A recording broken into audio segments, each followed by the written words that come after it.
तर लक्षात ठेवावं लागत नाही. आणि खोटं बोललं ना तर किती लक्षात ठेवा चुका होणारच.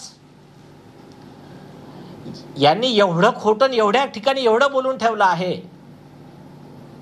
ते तर SSR वॉरियर्सनी जे रिसर्च करून ज्या गोष्टी त्यांनी दिलेल्या आहेत, अँड ऑनेस्ट पोलीस अधिकारी अँड ऑनेस्ट रिपोर्टर या लोकांनी ज्या ज्या गोष्टी आम्हाला दिल्या आहेत ते सफिशियंट आहे. आता एक सिंपल गोष्ट सांगतो. काय स्टोरी आहे रोहन रॉयची? आजची जी पोलिसांची रिपोर्ट सांगतायत ती स्टोरी आहे की तिच्या वडिलांचं म्हणजे तिच्या वडिलाने तिने दिलेले पैसे ते कोणत्या महिलेला दिले, ते त्यांचा जे काही संबंध होते, म्हणून ही डिप्रेशनमध्ये होती, म्हणून हिने सुसाईड केली. एक न्यूज आहे, मी फक्त वर्तमानपत्राचं नाव सांगतो तुम्हाला. डेट आहे 15 नोव्हेंबर 2022. वर्तमानपत्राचा प्रॉब्लेम नाही ना तुम्हाला? मग ठीक, चला नाव घेत नाही, तुम्ही टायटल सांगतो. तुम्ही सर्च केलं तुम्हाला मिळून जाईल. 15 November 2022. Exclusive, Disha Salian's fiance Rohan Roy open up 2 years after her death says I received thousands of threats and abuse. हे टायटल आहे.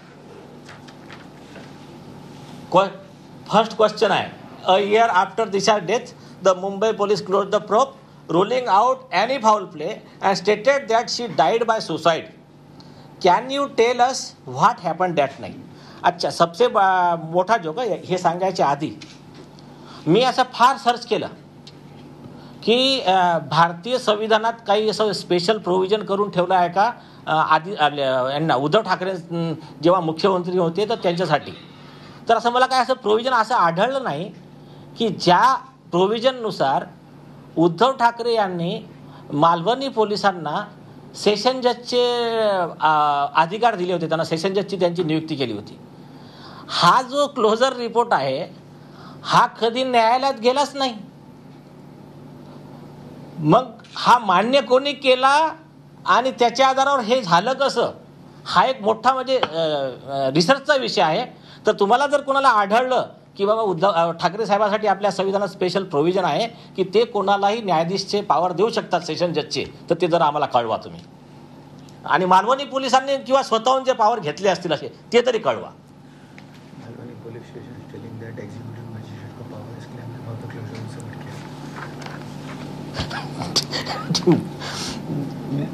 अभी पूरा नहीं बोलना.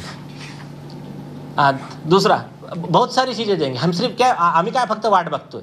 त्याने एक पॉईंट सांगा, त्याच्यावर 2-4 ताशे देणार तुम्हाला प्रत्येक गोष्टी इन्स्टॉलमेंटमध्ये.